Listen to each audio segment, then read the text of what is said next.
जय Hind friends, welcome to my channel. और हम बात करेंगे कि एसीसी कैंडिडेट कितने चांस अवॉइड कर सकते हैं एसएसबी के लिए। ठीक है, ये बहुत ही इंपॉर्टेंट चीज़ है, आप लोग सभी को पता होना चाहिए इसके इंपॉर्टेंस के बारे में, बिकॉज ये आपको काफ़ी हेल्प करेगी। और बहुत टाइम पे अगर आपको डिटेल्स नहीं पता तो काफ़ी हार्मफुल भी हो सकता है ये आपके लिए एक्स्ट्रा अटैम्प्ट करना एसीसी एग्ज़ाम में। ठीक है, तो आपको जैसा पता है कि आप 3 एसएसबी अटैम्प्ट कर सकते हैं एसीसी एंट्री से। अगर आप एसीसी एस्पिरेंट हैं तो आपने बस 3 एसएसबी का आपको मौका मिलता है ACC exam, written exam clear करने के बाद। ठीक है, मतलब अगर मैं स्टार्टिंग से एक्सप्लेन करता हूँ आपको, आप एसीसी रिटन मल्टीपल टाइम्स दे सकते हैं। एसीसी रिटन का कोई काउंटिंग नहीं है, नो काउंटिंग। ठीक है, बट काउंटिंग किस चीज़ का है? अगर आपने एसीसी एग्ज़ाम दिए, ठीक है, और दे के आपने 3 एसएसबी अटेंड कर ली है, 3 एसएसबीज, तो आप चौथी बार रिक्वेस्ट है कि आप एसीसी एग्ज़ाम के लिए मत जाओ 4th टाइम। अगर 4th टाइम आपकी एसीसी एग्ज़ाम क्लियर होती है तो आपके रिकॉर्ड से एक ऑब्जर्वेशन आपकी यूनिट के नाम पे आ जाता है। ये चीज़ें पता नहीं है आपकी यूनिट में, पता नहीं, मेरे को इसके एग्जैक्टली नहीं आइडिया कि यूनिट कंसर्न में आपको पता होगा कि नहीं, बट ये चीज़ आप गलती मत दोहराना वहाँ पे। ठीक है, अगर आपने 3 एसीसी की एसएसबी दे रखी है तो चौथे बार 4th टाइम आप रिटर्न मत देना, नहीं तो आपको ये ट्रबल पैदा कर सकती है आगे के लिए। बिकॉज आगे आपको ऑप्शंस हैं, आप एसईओ दे सकते हो, आप एसएल कमीशन दे सकते हो, बट ये गलती आप नहीं दोहराना। ठीक है, तो ये एक बेसिक सा चीज़ है जो एसीसी के लिए मैटर करता है। अब जो दूसरी डाउट है कि आपने कोई अदर एंट्रीज दे रखी है, जैसे मान लो किसी ने सीडीएस दे रखा है, किसी ने एनडीए दे रखा है, ठीक है, वहाँ से आपने एसएसबी अटेंड करी है, तो क्या वो काउंटिंग में आती है एसएसबी एसीसी वाले में? तो मैं ये बताना चाहता हूँ वो काउंटिंग में नहीं है। सो अगर आपकी सीडीएस और एनडीए की आपने एसएसबी दी है तो वो यहाँ पे एसएसबी में काउंटेड नहीं होती है, मतलब वो जो 3 चांस हैं उस 3 चांस में आपकी वो काउंटेड नहीं होती। बट आप रिपीटर वाले कॉलम में आ जाते हो। ठीक है, तो वहाँ पे आपने बताना है कि आपने पहले एसएसबी अटेंड करी है, so you will get the column of repeater. ठीक है, तो वहाँ वो चीज़ नहीं छुपाना आप, क्योंकि वो बोर्ड में पता चल जाता है आपकी डिटेल्स के बारे में, तो वहाँ से चीज़ें हाइड नहीं करना, फ्रेशर के चक्कर में नहीं रहना। आपने अगर कोई भी एंट्री में अटेम्प्ट किया है तो आप वहाँ पे बता देना कि हाँ भाई आपने पहले एसएसबी अटेंड की है, आप वहाँ पे क्या थे, स्क्रीन आउट थे या आप कॉन्फ्रेंस आउट थे, जो भी चीज़ें हैं आपकी वो वहाँ पे आप डिटेल वो उनसे शेयर कर लेना, क्योंकि नहीं तो आप फिर फंस जाओगे। फिर क्या डॉक्यूमेंटेशन की कार्रवाई होती है, आप लोग सारे सर्विंग्स हो तो आपको इसके बारे में पता होगा कि डॉक्यूमेंटेशन में फिर आपके साथ आगे क्या क्या हो सकता है, तो ऐसी गलती आप नहीं करना। ठीक है, और इसमें मेडिकल प्रॉपर कराना, मेडिकल में कोई फेक डॉक्यूमेंट्स प्रोड्यूस नहीं करना आप लोग, बिकॉज अगर आप करते हो तो अगर आप रिकमेंड होते हो उसके बाद आपके ऊपर कोर्ट ऑफ इंक्वायरी बैठ सकती है अगर आपने कुछ गलत चीज़ें करी हैं। तो इसमें कोई भी आप गलत साइड से काम मत करना, कोई भी गलत रास्ता आप चूज़ मत करना। यहाँ पे जो भी फेयर चीज़ें हैं वो फेयर चीज़ों का आप इस्तेमाल करना यहाँ पे। ठीक है, तो ये होगी इनके बारे में। अभी एससीओ कमीशन के बारे में चलते हैं हम। अगर किसी ने एसीसी अटेंड करा है, एसएसबी उसकी अटेंड करी है, ठीक है, एसीसी की जो एसएसबी है, तो भी अगर वो वहाँ पे स्क्रीन आउट या कॉन्फ्रेंस आउट होता है तो एसईओ के लिए भी वो रिपीटर में जाएंगे, और एसईओ के लिए भी 3 चांसेस ही हैं। ठीक है, यहाँ पे 3 चांसेस ज़्यादा नहीं मिलते एसईओ के लिए भी। सेम चीज़ है एसएल के लिए, जो पीसीएसएल कमीशन है, पीसीएसएल कमीशन में भी 3 चांस है। आप 4 चांस के लिए अप्लाई नहीं कर देना कहीं गलती से, कि आप मान लो किसी और यूनिट में गए या कहीं यारी पे गए, आप बोलते हो कि हाँ भाई किसको पता चलेगा, मैं एक बार और अप्लाई कर देता हूँ, तो इसमें आप फंस जाओगे। ठीक है, ये फ्रॉड वाले काम में आ जाता है, तो फ्रॉड वाला केस नहीं करना।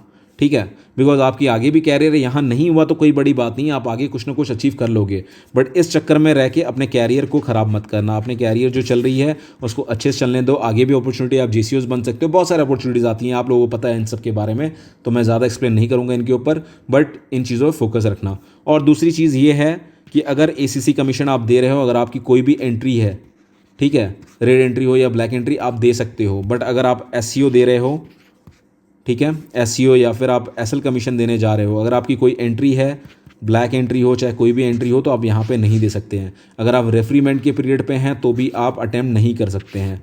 ठीक है, और एससीओ और एसएल वालों के लिए एक और चीज़ है, यहाँ पे क्या होती है, जब आप जो भी नायक या हवलदार होंगे जिनके एसीआर जाते होंगे, वहाँ पे आपके पास एक कॉलम आता है कि फिट फॉर आपके कमीशन के लिए, ठीक है, यहाँ पे एलिजिबल फॉर कमीशन, या आपका उसमें एक फॉर्म होता है, तो उस पर अगर नहीं भी होता है तो आप रिक्वेस्ट कर लेना अपने जो भी ओसी हैं या कमांडिंग ऑफिसर की, वहाँ पे वो टिक लगा के भेजें, नहीं तो आपके एसीआर जाएंगे, सब कुछ जाएगा, बट आपके डॉक्यूमेंट्स जो हैं वो डॉक्यूमेंट्स आपके वहाँ से रिटर्न कर दिए जाते हैं। ठीक है, तो ये गलती आप नहीं दोहराना।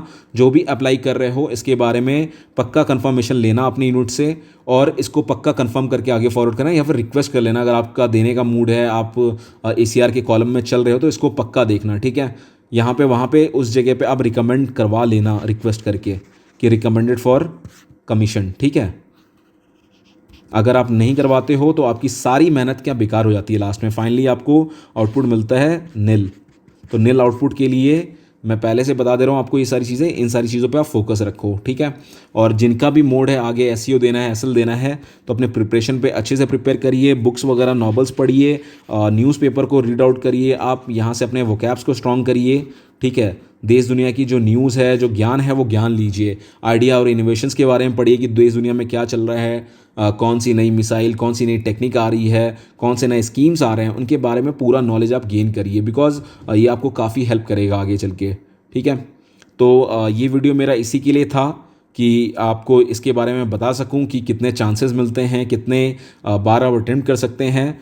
तो फाइनली अगेन मैं घूम के आता हूँ इसी के ऊपर, रिटर्न का कोई कॉलम नहीं है। आप रिटर्न अगर क्वालिफाई नहीं करते हो, अगर आप क्वालिफाई नहीं कर रहे हो तो आप मल्टीपल टाइम्स रिटर्न दे सकते हो। रिटर्न के लिए कोई मनाही नहीं है, बस आपकी क्या होनी चाहिए, एज होनी चाहिए। ठीक है, रिटर्न के लिए ऊपर कोई रिस्ट्रिक्शन नहीं है। बट अगर आपने 3 रिटर्न क्लियर करके इन केस आप SSB नहीं अटेंड कर पाते हो, 3 में से 1, 2 या 2 SSB आपने अटेंड करी, तो आप चौथी बार भी रिटर्न दे सकते हो। बट अगर आपने 3 SSB अटेंड कर ली है तो चौथे रिटर्न के लिए नहीं जाना आप, ये आप इसमें पक्का फंसोगे, आपके रिकॉर्ड से पक्का ऑब्जर्वेशन आएगा और बगैर एंट्री के आप वहाँ से नहीं निकल पाओगे। ठीक है, तो ये बेसिक चीज़ थी इसके बारे में। अगर आपको लगता है कि मैं और किसी चीज़ के ऊपर वीडियो लेके आऊँ और मैं कोई चीज़ें एक्सप्लेन करूँ, कोई टॉपिक ACC वगैरह की, तो आप कमेंट सेक्शन में पक्का उसको कमेंट में लिख के मेंशन करिए। अगर मेरे लिए पॉसिबिलिटीज़ होगी तो मैं पक्का उसके ऊपर वीडियोज़ बनाऊँगा और आपको जल्द से जल्द दूंगा। तो ये किसी भाई ने इसके बारे में कमेंट किया था मेरे चैनल पर आके, तो मैंने इसके लिए वीडियो बनाया है।